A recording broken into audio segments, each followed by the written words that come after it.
कमरे की दीवारों पर आई दरारें बढ़ने लगी और हवा में तेजी से घूमती रहस्यमयी सरसराहटें गूंज रही थीं।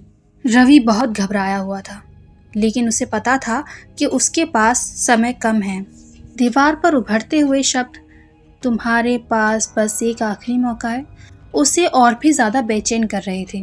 वह उस कमरे से बाहर निकलने की कोशिश करता रहा, लेकिन दरवाजा खुला ही नहीं।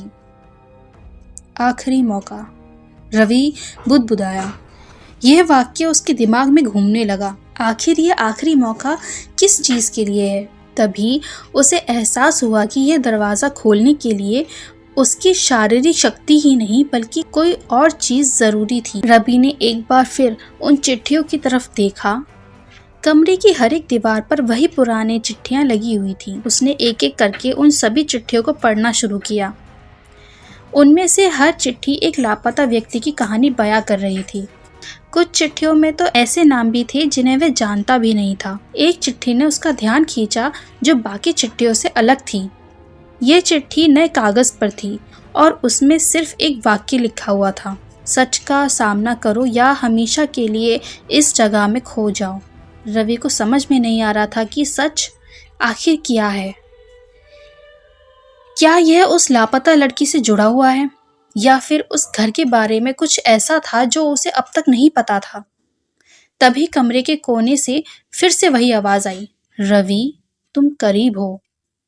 रवि ने पलटकर देखा। वहां परछाई के रूप में अनामिका खड़ी हुई थी, लेकिन इस बार उसकी परछाई कुछ साफ दिखाई दे रही थी।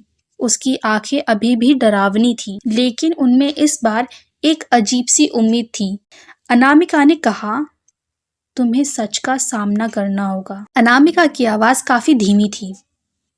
रवि ने हिम्मत जुटाई और कहा, यह सच क्या है? मुझे कैसे पता चलेगा? अनामिका ने इशारा किया और एक दीवार से कुछ और शब्द उभरने लगे, जो तुम्हारे सामने है वही छिपा है। रवि कुछ समझ नहीं पाया, लेकिन तभी उसे याद आया कि उसने इस घर के बारे में सुनी हुई बातें कभी गंभीरता से नहीं ली थी। यह घर पहले भी एक रहस्य था और उस लापता लड़की के गायब होने के बाद भी लोग इसे काफी रहस्यमयी बताते थे। क्या अनामिका और बाकी सभी लोग इस घर की रहस्यमयी शक्तियों का शिकार बने थे? उसके मन में एक और विचार आया, क्या यह घर उसे कुछ बताना चाह रहा है? रवि अब और समय बर्बाद नहीं कर सकता था। वह दीवारों पर लगी चिट्ठियों को ध्यान से देखने लगा। हर चिट्ठी में एक अदृश्य कड़ी छिपी हुई थी जो उसकी उलझनों का जवाब दे सकती थी, लेकिन उसे कुछ समझ नहीं आ रहा था कि वह किस दिशा में जाए। फिर एकाएक दीवार पर लगे सभी खत हवा में उड़ने लगे और कमरा एक तेज आवाज के साथ हिलने लगा। रवि अब और डर के साए में नहीं जी सकता था। वह सीधा दीवार के सामने खड़ा हुआ जहां अनामिका की परछाई गायब हो चुकी थी। उसने दीवार को छूने की कोशिश करी और तभी दीवार के भीतर से एक और दरवाजा उभरने लगा। यह दरवाजा उस कमरे का हिस्सा नहीं था, यह कहीं और ले जाता था। रवि ने बिना समय गवाए दरवाजे को खोला। दरवाजे के दूसरी तरफ एक लंबी अंधेरी सुरंग थी। सुरंग के अंत में हल्की रोशनी दिखाई दे रही थी। रवि ने उस दिशा में कदम बढ़ाए और हर कदम के साथ उसे अजीब सी बेचैनी हो रही थी। सुरंग के भीतर की हवा भारी और रहस्यमयी थी, जैसे वह किसी दूसरी दुनिया में प्रवेश कर रहा हो। सुरंग के अंत में पहुंचने पर रवि ने देखा कि वहां एक और दरवाजा था।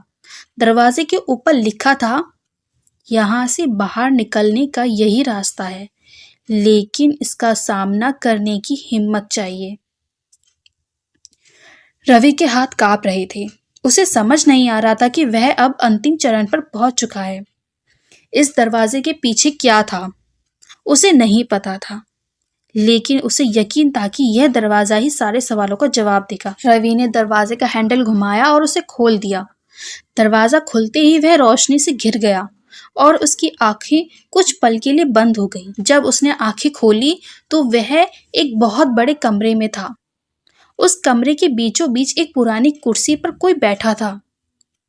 वह चेहरा उसे जाना पहचाना लगा, लेकिन उसने कभी कल्पना भी नहीं की थी कि वह इस जगह पर इस व्यक्ति से मिलेगा।